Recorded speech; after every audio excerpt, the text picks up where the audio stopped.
One story that comes to my mind that really touched my heart, and I think everybody that was at the event this particular weekend, we were doing a full weekend event. It was camping, fishing, equine therapy. It was a great time.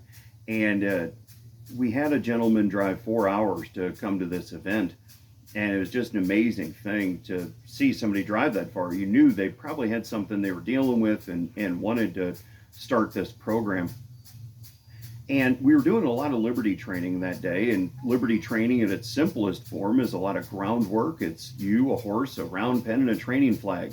No halter, no lead rope. You can't tug on that horse and make it bend to your will.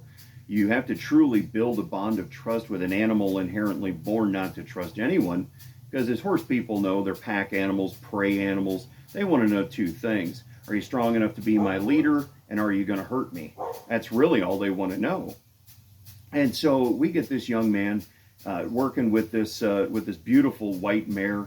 Looked like Silver from the Lone Ranger. It was a beautiful horse. And we get him in there and try and get him comfortable. And you could just tell he wasn't relaxing. He wasn't truly giving himself to the process of what we were asking him to do. I don't know if it was a fear thing or just an unknown thing. He, done a couple trail rides as a kid, but hadn't really been around horses all that much. And so, if I ask you to relax about 10 or 12 times, we all know the exact opposite's going to happen. This young man, we asked him to relax, and his jaw was so tight, he was trying to whisper. And he goes, "I am relaxing." We're all cracking up. Horse pins her ears and she goes to the other side of the round pen because, again, fight or flight, like, hey, I don't know what's going on with this guy. I just don't want to be a part of it. Well, now he's wanting to quit. Now he's wanting to get out.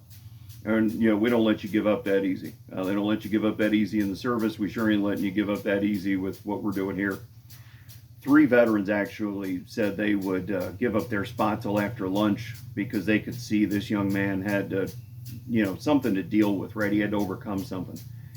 So long story short, we get him a little more comfortable with the horse, and we actually get him walking shoulder to shoulder around the round pen with this beautiful mare. Actually got him to stop, turn around, and she followed him and went the other way.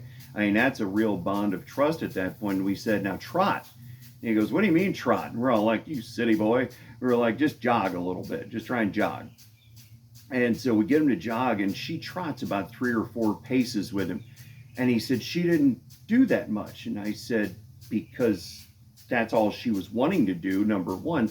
Number two, you don't understand the level of trust it took for her to do that with you because you changed your pace. She could have just as easily stopped in her tracks and went, whoa, hey, I don't know what he's doing now. And, but she trusted you to go along at that point. So we get him start working smaller circles. And eventually he comes back to the center of the arena and we're like, just shut down. And he goes, okay, I don't know what that means. Well, he had a ball cap on. And we said, look, here's how you do it. Just put your head down, slouch, kick a hip out. Act like that horse isn't even on the other side of the arena. And just barely breathe, just act like you don't care. She's not even over there. And then she starts licking her lips and said, see that? She's learning. She likes what's going on right now. Said she learns in the release. And he said, I don't know what that means. I said, when you were in boot camp, again, cowboy boots, not combat boots. I'm going off what my dad's told me as a Navy veteran and what other veterans we speak to have shared with us. Said, when you got to boot camp and you had 4 drill instructors yelling 4 different orders at you at the same time using language your mama never used, and you had to obey them all at the same time, that really wasn't a learning moment. That was a reactionary moment. You just had to go, react, and learn later. And when they weren't yelling at you and you could think about it and reflect on it later, that's when it started sinking in. That's when it started becoming rote memory. You learn in the release. That made sense to him. He was able to relate to that. And all of a sudden, literally, it seemed like all of a sudden, it'd been about 5 or 10 minutes.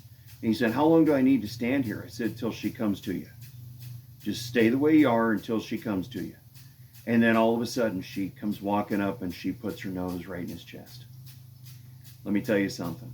This young man melted like he was too. And I'm telling you right now, anybody that won't admit it, I'll be the first to admit it. They're lying to you. If they don't, there wasn't a dry eye around that round pen.